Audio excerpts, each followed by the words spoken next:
The shooting in San Jose that took 9 lives is the latest in a spike of mass shootings. In fact, the U.S. is averaging more than 10 a week this year, according to the Gun Violence Archive. The archive defines a mass shooting as one where 4 or more people are injured or killed. It has led many to ask once again about guns and what can be done. Stephanie Sy looks at the role of the federal government's chief watchdog, that is the Bureau of Alcohol, Tobacco, and Firearms, in a conversation she taped a short time ago. Judy, a new investigation by USA Today and The Trace finds that the ATF, which is in charge of policing the gun industry, is, quote, frequently toothless and conciliatory, bending over backward to go easy on wayward dealers and sometimes allowing guns to flow into the hands of criminals. A team of reporters looked at more than 2,000 gun inspections between 2015 and 2017. It found too many cases of dealers breaking the law without significant punishment and managers who overrode recommendations to revoke gun licenses. It also found that dealers were inspected only once every 7 years on average. Nick Penzenstadler of USA Today is one of the lead investigative reporters and joins me now. Nick, thank you so much for your time. I read the report. It's comprehensive.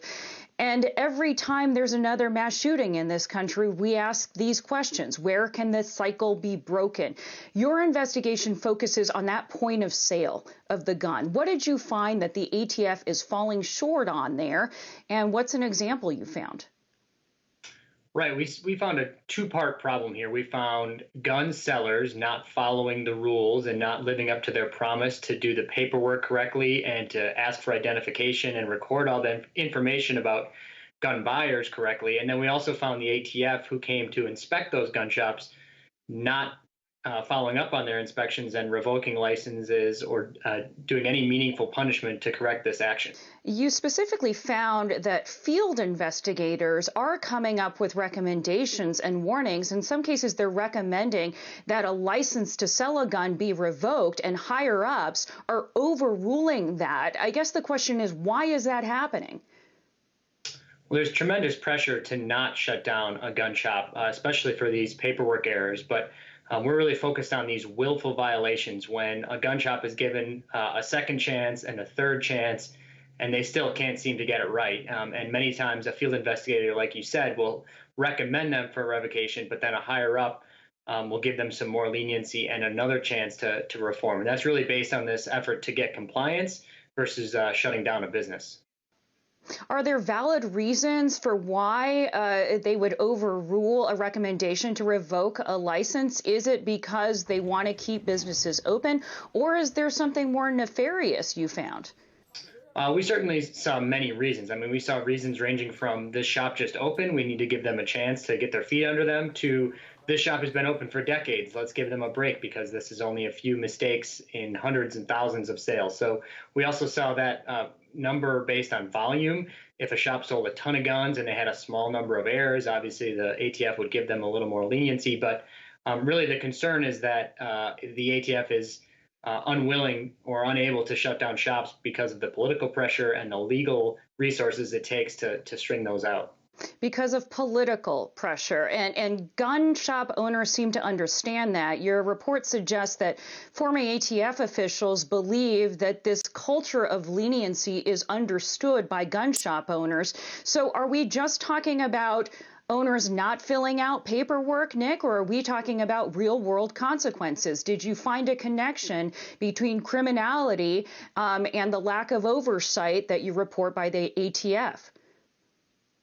Yes, I mean, we found shops that were repeatedly warned that they were selling to straw buyers, the people who were prohibited, and having someone else stand in for them. And then, months down the line, a gun purchased by a straw buyer is used in a violent crime. So yes, these actions are not just paperwork issues. This is the crux of many criminal investigations where police are looking at the records generated from these sales to identify where guns came from. So this is a crucial link that the FBI and local police use to solve crime. And Nick, what is the ATF's explanation for this leniency? The word from the ATF is that they really only go after the willful violators. They're only going to focus on the most serious issues, and they only have the resources to go after so many. There's also a federal law that says a gun shop can only be inspected once a year, and obviously they're not even hitting that, averaging about one every 7 years. President Biden's current pick for heading up the ATF is known to be a staunch proponent of gun control. Do you see him having the authority to change this culture at the ATF if he is confirmed? Yes, David Chipman was on the Hill yesterday talking about this exact issue. One of his main points is that these shop owners should be alerting local authorities when someone comes in and tries to buy a gun illegally. If they are prohibited, they fill out the paperwork as committing a felony, it's likely that they could go on and commit more violent felonies. So that was an issue that came up yesterday, and a lot of these problems could be solved with administrative action that don't require new laws, don't require this big political fight. It's really about focusing resources and changing how we view this regulatory structure from leniency and second chances and compliance to more of a crackdown. Nick Penzenstadler, journalist with USA Today, thank you. You're welcome. And shortly after Stephanie recorded that interview, officials at the ATF wrote back with a response. It plans to hire, it says, 100 more investigators in the next year to increase compliance and enforcement. When there's willful disregard for regulations, the ATF says it will seek criminal prosecutions.